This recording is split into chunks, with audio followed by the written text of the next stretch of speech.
Pegasus के माध्यम से कथित जासूसी के आरोप जो सरकार पर लगे हैं, उन पर हंगामा थमता नजर नहीं आ रहा, चाहे वह विपक्ष का हो या कुछ राजनीतिक टिप्पणीकारों का हो। जबकि सरकार ने संसद और संसद के बाहर दोनों जगह स्पष्टीकरण दे दिया है, इसके बावजूद मीडिया में प्रश्न उठाए जा रहे हैं कि इस प्रश्न का उत्तर तो सरकार ने दिया ही नहीं, उस प्रश्न का उत्तर सरकार ने दिया ही नहीं, और संपादकीय एवं जो भी वैचारिक लेख छपते हैं उनकी तो आप बात ही मत कीजिए, क्योंकि वे पूरे के पूरे नैरेटिव पर आधारित हैं, जिनमें यह कहा गया है कि यदि ऐसा हुआ है तो बहुत गलत है, अगर ऐसा हुआ है तो भारत का लोकतंत्र खतरे में है। लेकिन उनकी पूरी बात अगर मगर पर टिकी है, और कैसा हुआ है यह कौन बताएगा।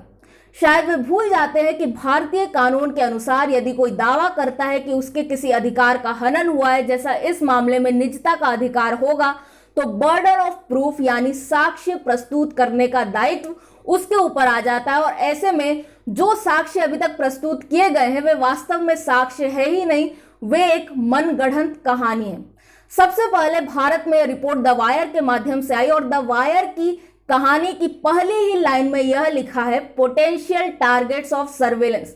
यानी जिन पर जासूसी की जाएगी उसके संभावित लक्ष्य, संभव नहीं संभावित, यानी भविष्य काल की बात हो रही है। लेकिन द वायर बात करता है कि 2018-19 में जासूसी की गई थी, तो फिर भविष्य काल के संभावित लक्ष्यों की बात वह क्यों कर रहा है, जो स्वयं इसकी पूरी स्टोरी को खोखला सिद्ध कर देते हैं। इसके बाद दूसरी बात, जो ये 300 लोगों की सूची के नाम बता रहे हैं, जिसे कहा जा रहा है कि फॉरबिडन स्टोरीज को यह सूची मिली और भारत के 300 लोगों का नाम और नंबर इस सूची में है, उसके लिए यह रिपोर्ट कहती है कि सिर्फ इस सूची में नंबर होने से यह सिद्ध नहीं हो जाता कि पेगासस के माध्यम से उन पर जासूसी की गई, और इस बात की पुष्टि करने के लिए उनके मोबाइल की तकनीकी जांच और विश्लेषण आवश्यक है। ऐसे में इन मोबाइल का तकनीकी जांच कैसे हो, तो एमनेस्टी इंटरनेशनल ने कुछ तकनीकी जांच की, जिसमें पाया कि भारत के मात्र 7 ऐसे नंबर हैं जिन पर पेगासस लगाया गया था, ऐसा उनकी फोरेंसिक रिपोर्ट में मिला है।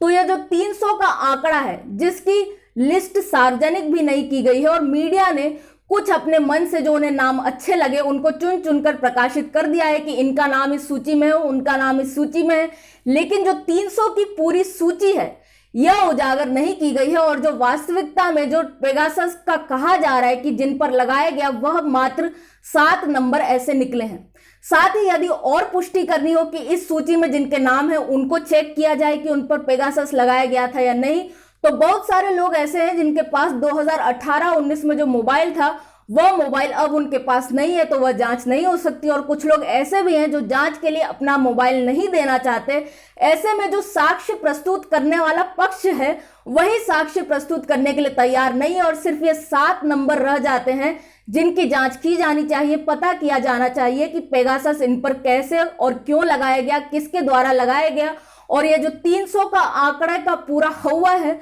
वह गलत है। अश्विनी वैष्णव ने संसद में भी बता दिया था कि 50,000 नंबर का जो डाटाबेस मिला है, जिसे लीक्ड लिस्ट कहा जा रहा है, वह एनओसी के अनुसार यह नहीं बताता कि इन पर जासूसी की जा रही थी, बल्कि वह किसी और सेवा और सुविधा के ग्राहकों का डेटाबेस हो सकता है, और इसलिए उसका इससे संबंध निकालना बिल्कुल गलत है। उसके ऊपर से सरकार ऐसा पेगासस के माध्यम से कर रही थी, यह संबंध तो पूरी ही तरह आधारहीन है। और सरकार ने स्पष्टीकरण में यह भी कह दिया है कि उसने यदि कोई जासूसी की है तो जिस तरह से भारतीय संविधान में जो भी दिशा निर्देश हैं, प्रक्रियाएं हैं, उसके अनुसार ही हुई हैं, और इस तरह से कोई भी असंवैधानिक जासूसी नहीं हुई। तो हम कहाँ आ जाते हैं? हम आ जाते हैं नैरेटिव पर। ये जो पूरा मामला खड़ा किया जा रहा है वो सिर्फ नैरेटिव का है, और ये नैरेटिव बिल्डिंग को आप छोटा और कमजोर मत समझिए, क्योंकि यहाँ पर 300 लोगों का आंकड़ा है और वह भी नहीं पता कि इन पर जासूसी की गई थी या नहीं। सिर्फ एक हवा खड़ा कर दिया गया, उस पर 2-3 दिनों से लगातार चर्चा चल रही है, संसद में चल रही है, संसद के बाहर चल रही है, टीवी की प्राइम डिबेट्स में चल रही है। लेकिन पश्चिम बंगाल में चुनाव उपरांत हुई हिंसा पर एनएचआरसी की जो रिपोर्ट आई, जिसमें 10,000 से अधिक पीड़ित हैं, उस पर ऐसी कोई चर्चा देखने को नहीं मिली। क्या उनके मानवाधिकार का हनन नहीं हुआ? इसलिए हम समझ सकते हैं कि नैरेटिव बिल्डिंग का क्या महत्व होता है। जो लोग इन 300 लोगों के हौवे को यह कह रहे हैं कि लोकतंत्र खतरे में है, वे शायद अपने आप को ज्यादा सर्वश्रेष्ठ समझते हैं उन 10,000 से अधिक बंगाल के पीड़ितों की तुलना में। और यही आज विडंबना है जो हमारे संभ्रांत और कथित बौद्धिक वर्ग के साथ है, जो अपने आप को सर्वश्रेष्ठ समझता है। उसे खरोच भी आए तो उसके लिए पूरी दुनिया खड़ी हो जाए, और सामने किसी व्यक्ति की हत्या भी कर दी जाए तो उस पर उसके मुंह से एक चू नहीं निकलेगी। लेकिन क्या इसका कुछ लाभ होने वाला है? लाभ तो ऐसा कुछ नहीं दिखता, लेकिन 3 चीजें जो यह नैरेटिव बिल्डिंग करेगी वह यह है। सबसे पहला तो यह दिखाएगी कि क्योंकि इस सूची में अधिकांश उन्हीं लोगों के नाम हैं जिन्हें सरकार के विरोधी माना जाता है, चाहे वह पत्रकार हो या फिर विपक्षी दल के नेता हो, तो वह इस सूची के माध्यम से यह दिखाएगी कि सरकार एक शासक है, एक तानाशाह है, और वह अपने विरोधियों और विपक्षियों पर नजर रखती है, और इस तरह से जो विक्टिम कार्ड होता है उसे और ज्यादा खेलेगी।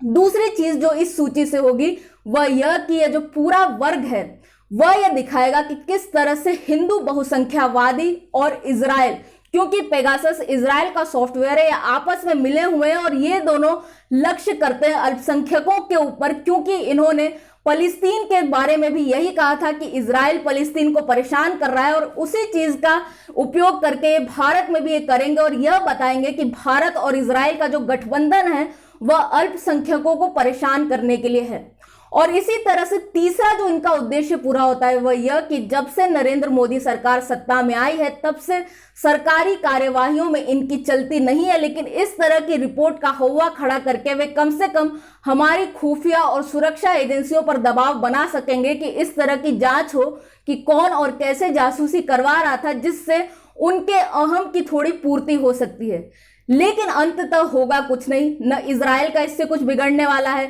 न मोदी सरकार का इससे कुछ बिगड़ने वाला है, बल्कि उल्टा तो मोदी सरकार को एक मुद्दा मिल गया जिस पर वह तथ्यात्मक जवाब देकर विपक्षियों को पस्त कर देगी, और अंततः जो लोग होंगे, सामान्य लोग होंगे, वे जान जाएंगे कि किस तरह से दोहरे मापदंड अपनाए जाते हैं इस बौद्धिक मीडिया और जिन्हें तथाकथित लिबरल कहा जाता है उनके द्वारा, जो उन लोगों की चिंता करते हैं जिन पर जासूसी की गई, और ऐसा है भी नहीं क्योंकि कोई साक्ष्य इसकी पुष्टि नहीं करता, लेकिन उन लोगों की चिंता नहीं करते जो अब जीवित ही नहीं रहे। मैं हूं निष्ठा अनुश्री, देखते रहें स्वराज्य।